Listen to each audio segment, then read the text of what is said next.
Hello friends, क्या आपने कभी ऑक्सीजन सिलेंडर खोला है या आपने किसी को देखा है ऑक्सीजन सिलेंडर खोलते हुए कि वो कितना स्लो खोलते हैं।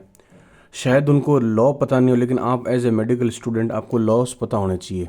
क्या थर्मोडायनामिक क्या प्रिंसिपल है उसमें, या जब भी आप देखते हो और पीछे से आता है कि भाई ऑक्सीजन सिलेंडर धीरे खोलना, आराम से खोलना, या कभी आपने ऐसा इंसिडेंस होते हुए देखा है कि आपने ऑक्सीजन सिलेंडर खोला हो और सिलेंडर के अगर वो ऑक्सीजन वो पोर्ट जो फ्लो मीटर कनेक्टेड होता है उसमें, उसके जो नॉब है वो नॉब फट कर के सीलिंग पर लग जाती है अगर आपने उसको थोड़ा सा भी तेज खोल दिया।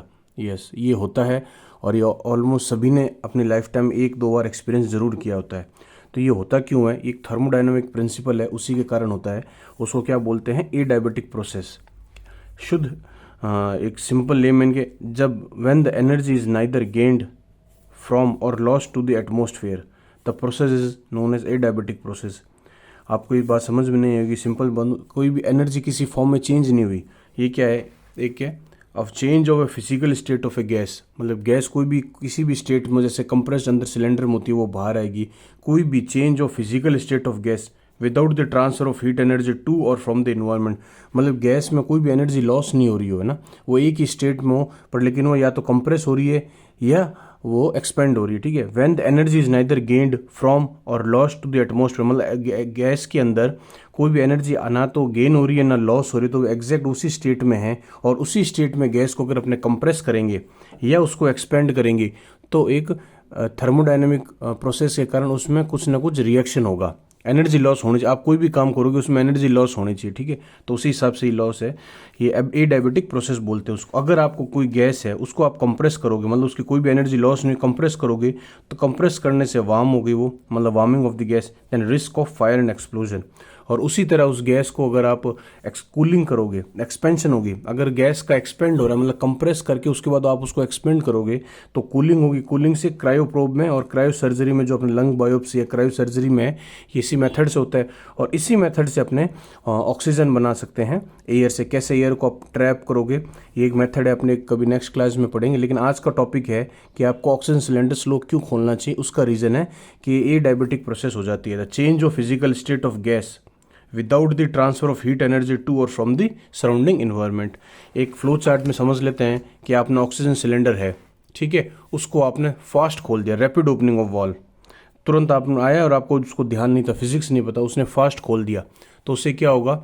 रैपिड फ्लो ऑफ ऑक्सीजन किसके अंदर होगी? Space in the tubing, into the space of the tubing, किसमें? Into space in the tubing of yoke assembly and pressure regulator. मतलब आपने एक, मतलब है ना, सिलेंडर खोला और उसमें एकदम कितनी छोटी सी नैरो ओपनिंग होती है, उसमें कितना फास्ट से गया और उसके अंदर क्या हुआ? ए डायबिटिक प्रोसेस होने लग जाएगी, क्योंकि बहुत तेजी से गई है और हीट एनर्जी कुछ लॉस नहीं हुई। As rapid compression of oxygen in the narrow, देखो आगे ना word compression, as a rapid compression of oxygen, ठीक है, in the narrow tube produces a very high temperature leading to possible explosion. समझ रहे हो बात को? ऑक्सीजन सिलेंडर आपने फास्ट खोल दिया तो जो नैरो असेंबली होती है, योक असेंबली है, उसमें से वो बाहर निकलेगी, और फास्ट खोला हुआ है तो इतनी ज़्यादा फास्ट निकलने की वजह से वो कंप्रेशन होगी, और कंप्रेशन से क्या होगा? उसका टेम्परेचर ज़्यादा हो जाएगा और leading to the tube explosion, and hence the oxygen cylinder should be open slowly. तो आपने ये बात डिस्कस करी थी, एक कल शॉर्ट भी डाला था मैंने, और उसी में ये बताना चाहता अपने को फिजिक्स के लॉस पता होने चाहिए।